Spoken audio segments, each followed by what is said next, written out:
Merry Christmas to one and all, even if it is Boxing Day, and we have a match for you. Manchester United and Newcastle United, but Manchester United are really feeling an injury crisis right now. Another almost full squad alteration with a team that only David De Gea and Darren Fletcher retain their spots from last time out. Excuse me, against Stoke City, where they won by 1-0. Will it be another 0-0 draw at the end of the first half? Let's find out. Well, as we said, De Gea and Fletcher only retain a full squad change. Raphael, Evans, Smalling, Blackett and Reece James in the back. Valencia, Lingard and Januzaj in the midfield with Darren Fletcher. And Will Keane, who impressed, coming on as a sub for James Wilson, I think it was a couple of games ago, starts up front. Tim Krul is in goal for Newcastle. Brian Taylor, Colaccini, Williamson and Santon. Vaya, Tiote, Sissoko and Gutierrez and Cabrera in the midfield. Riviere is up front by himself and De Jong makes the bench.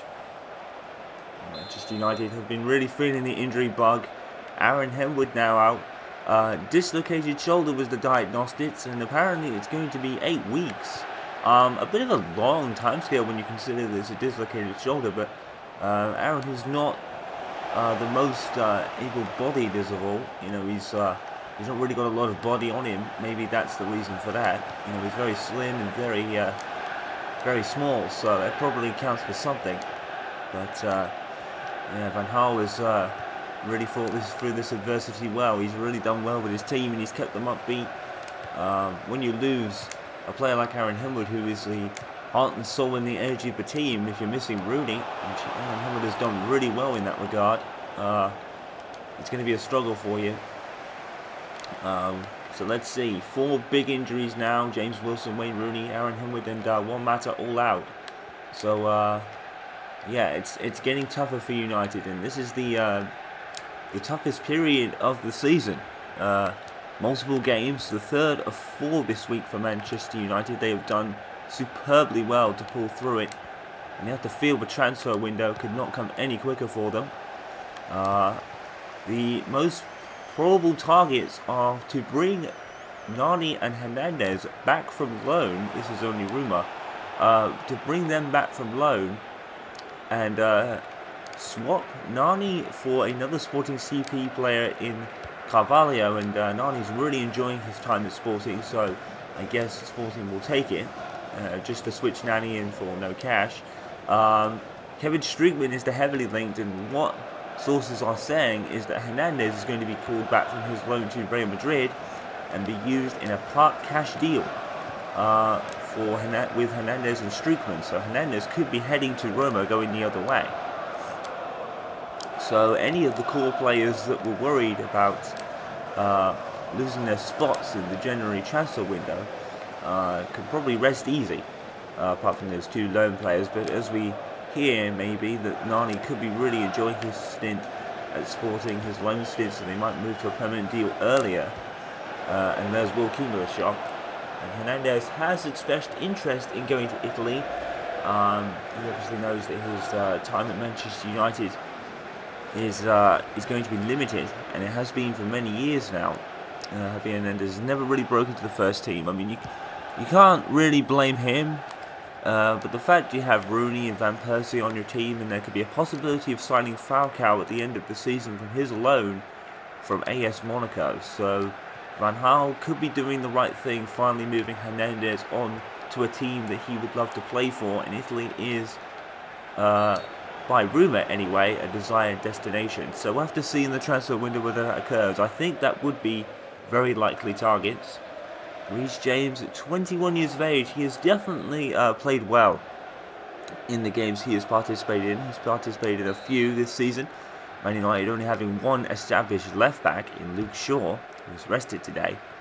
So Reece James has obviously come in for a few games and done really well. I have to give Reece credit. Will Keane, who impressed on coming off as a sub for James Wilson, who got injured a couple of games back. And here he is again, and he forces a save out of Tim Krul, the Newcastle goalkeeper. So Will Keane is looking for a goal early. Now Fletcher, the only one to retain his spot, along with David De Gea, as we said, from the Stoke game. But I have a feeling Michael Carrick or someone else could be coming on for him later on. Darren Fletcher, you've got to give him superb credit. He's really played very well in his vice-captain role, and he's took it to heart, and he has motivated his team as much as anybody. He's needed a lot of motivation this season, losing big players.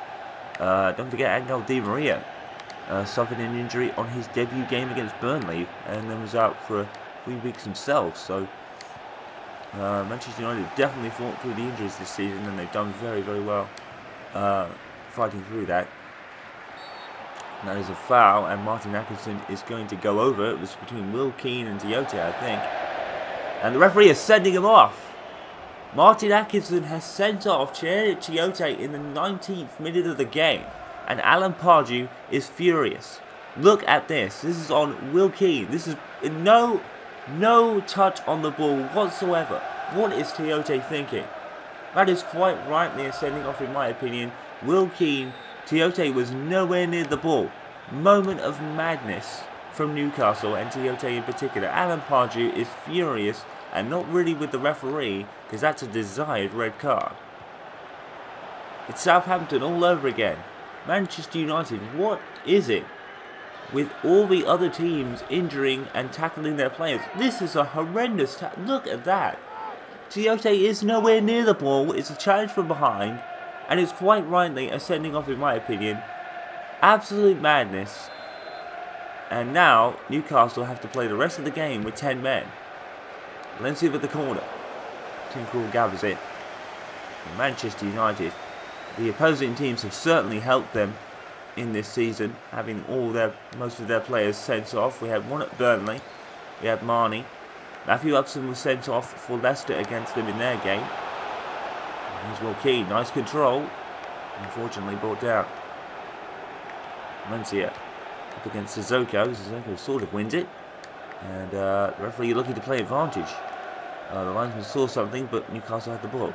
There was a foul against probably Valencia had it been called. Other red cards, 2 against Southampton. Jack Cork and Diame were both sent off in the second half. Michael Dawson for Hull City sent off as well. So the other teams have definitely made Manchester United's job easier for them. Here's Will Keane from range. I have to admire the kid. He's definitely got some ambition about him. Will Keane has certainly played well. So I think he was the most obvious start ahead of Van Persie and Falcao, considering they played the last time out. Gutierrez. Manchester United have only lost 1 game all season, and that was against Arsenal from Alexis Sanchez in the final seconds of the game. They also lost in the League Cup match, remember. And Rafael's pass was looking for Keane. There's another tackle on Will Keane. That time Martin Atkinson didn't give anything. Will Keane, they certainly know he's a threat, but there's a better way of dealing with him than sliding tackling him and getting yourself sent off. As Tiote will probably find out. Kevin Morales has scored for Everton against Stoke City. Still recovering from their 1-0 loss at Manchester United. In the game they played well, and Falcao scored an absolute wonder goal. Oh my goodness, what are Newcastle doing? Now Atkinson's coming over again. This time it's a yellow card for Cabela. And another foul on Will Keane. And the players, I don't know what Will Keane might have said, but he might have said something as Remy Cabela is now booked. It's another tackle from behind and nowhere near the ball. Oh my goodness me, and Pardew is shouting at his players saying, what are you doing? Absolute madness. Cabela now in the book, has to be careful for the rest of the game, and Tiote is sent off. Pardew could be having a Southampton under him here. Will Keane again. He's been a pest, and people are bringing him down. What a bad touch. Januzaj comes up with it, and unfortunately he's blocked. But Newcastle spared blushes by the defender there. Here's Cabela. Oh, what madness is going through Newcastle United's players at the moment. Tackling Will Keane like a punching bag. Poor Will Keane, he's not having the best of times out there.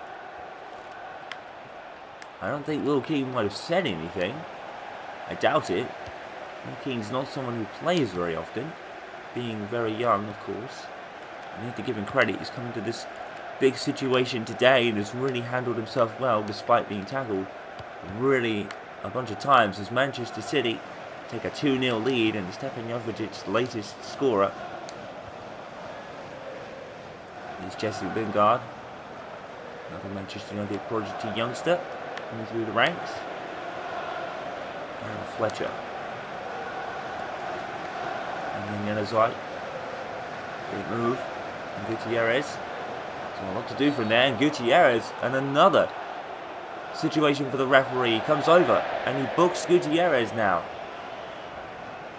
What is going on? Pardew doesn't know what to do. He's shouting at his players. This is absolutely unbelievable what Newcastle are doing here again. Oh, Gutierrez does get his toes on the ball with that one, but it's still a sliding tackle that takes Yanazai out. And a yellow card. I cannot explain what is going on in these Newcastle United players' heads at the moment. Lands it with the cross for the free kick. And it was a header, I think, by Will Keane. Went over the bar. Actually, that was Lingard. Right in there. Good effort from the young kid there. And we're coming up to half-time. And you guessed it. The score is 0-0. Even with a man sent off for Newcastle United, rather. And Manchester United will look to take advantage of this, but they haven't done so thus far. But they've got 2 players now in the book. Cabella's got so much acres of space. Smalling comes across. The ball is over. And you would have thought, I think it might have been, it wasn't Papi Cisse, it was Rouvière that was up front there. Papi Cisse not starting today. I wonder how that will affect Newcastle. Fletcher to Yanazai, to Keane. And he's really making bursts upfield. Well, Reece James is. There's Yanazai. Scored in a while. Looking to try and curl the ball around the defenders in Krul, but it didn't work. And Tim Krul, we all know how Louis Van Gaal rates him. If you remember the World Cup, Holland made a goalkeeping substitution that involved taking Tim Krul on for their established goalkeeper, and he saved them in the penalty shootout. The Netherlands progressed to the semi-finals, I believe. So you all know how Louis Van Gaal rates him. He was on Manchester United's possible list, but nothing ever came of it. And of course, with David De Gea on such form right now, it wouldn't be really worth much money bringing into competition for David De Gea when he's clearly on such a high vein of form at the moment. Cabella cuts in and tackled by Smalling. It's going to be a Newcastle United corner. And that's Gutierrez. We're going to have another look at this foul here. It was in the book. Yanazai looks in the box, and Jonas just pretty much takes him out. Newcastle United with the corner, and here's an Antinia, and tackled by Fletcher. James, Keane. Manchester United is trying to scurry forward. Lingard and Cabella hits the ball cleanly there, but loses it immediately. Manchester United 0, their opponents 0, again. Was it with Manchester United in the first half? We just don't like to score, I guess. But the advantage has definitely been handed to them with Teote sending off, but no goals. 0-0.